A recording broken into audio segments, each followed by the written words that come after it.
Hey and welcome. I'm Hammeh. In this series we're discovering the lore, backstory and origins of Overwatch's heroes.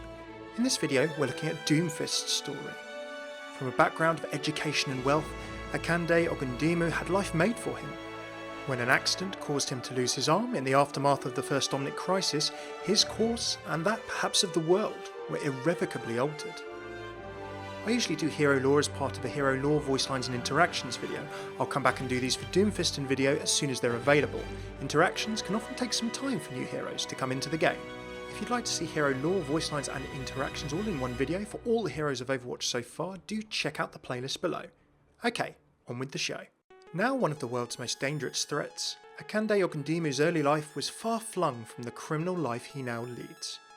Born into a well-regarded Nigerian family, Ogundimu was heir to the family business, a prosthetic technology company. Highly intelligent and charismatic, as well as being very well spoken, Ogundimu helped to expand his family's business and position it well for the future, while dedicating any free time he had to his first love, competitive martial arts. A quick study, Ogundimu trained in traditional African fighting styles, including dambe, a form of boxing, and gidigbo, a form of wrestling.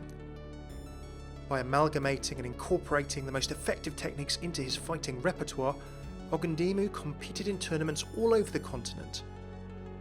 Using his already great intellect, he combined this with intuition and ability to read opponents, then making the correct moves with his tremendous speed and strength. Dambe in particular may have helped shape his fighting style in years to come. Associated with the Hausa people of West Africa, the primary weapon in dambe is the strong side fist, known as the spear, wrapped in a piece of cloth covered by tightly knotted cord. The lead hand, called the shield, is held with the open palm facing towards the opponent. With his various talents, Ogundimu's rise in both business and sport seemed to be an inevitability. But one injury was to change everything. In the aftermath of the Omnic Crisis, Ogundimu can't have been much more than 19 when he lost his right arm, in an event that would change the course of his life. His company's cybernetic prosthetics allowed him to quickly recover from his injuries, even making him stronger, but these enhancements came at a cost, rendering him illegible for competition. As omnics and humans found their way in the post-crisis era, some humans and omnics managed to thrive, with Numbani in Africa becoming known as the City of Harmony, as omnics and humans coexisted. Ogundimu, however, didn't seem to find a place in this post-crisis world. He tried to devote himself to his business with the same zeal that he had for fighting, but found nothing that could fill the void.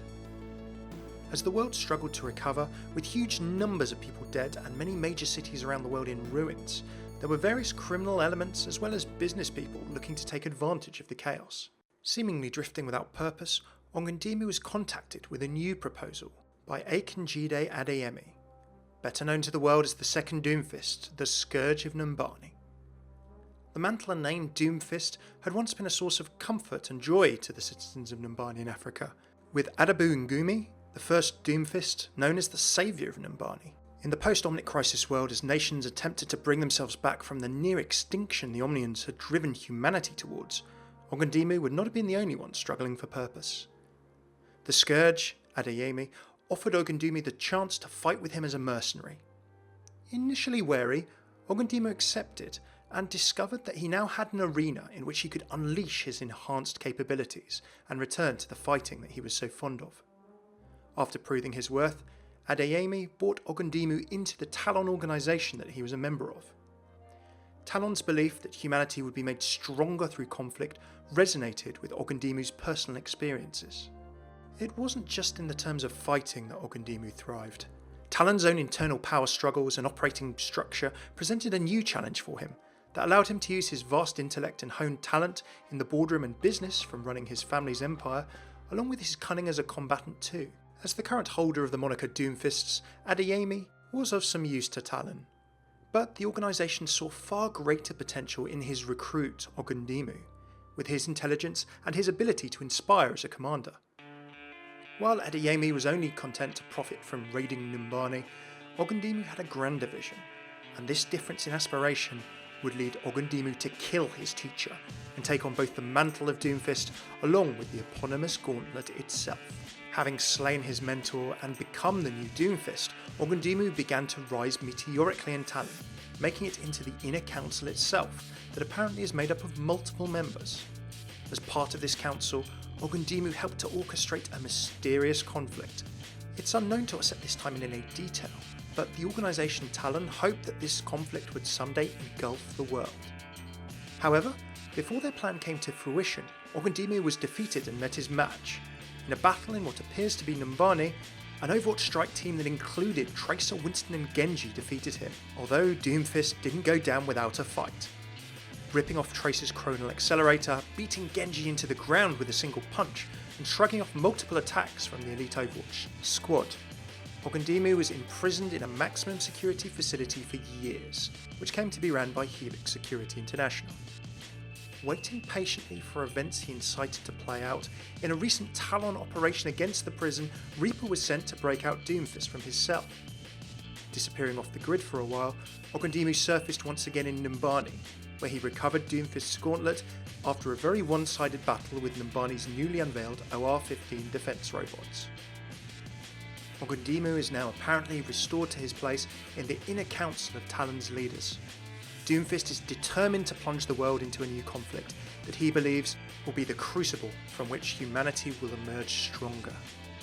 As the second Omnic Crisis appears to be sweeping the world currently, what part have Doomfist and Talon had in orchestrating these events, if any? And what will Talon's agenda now be that Doomfist has been restored to the council and is now free once again in the world? Apparently ready to spark a war that will consume the world once again, will Doomfist, Talon, and perhaps Overwatch members be the forgotten or remembered forever, as he reflects on in his origin trailer? Those who fall will be forgotten.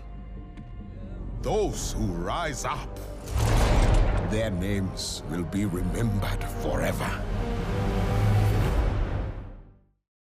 Thanks for tuning in to my Doomfist lore summary. Please do throw a like, subscribe, and let me know in the comments what you think of Doomfist's story, any theories you might have on what conflict he was trying to cause, maybe before Overwatch fell, and what he's been waiting for patiently to happen in the current day as well. If you enjoy this and like to see more, do throw me a subscribe, I'd really appreciate it, and check out all of my other Overwatch lore, voice lines, interactions, news, speculation, data mining, and so much more on my channel and in these playlists.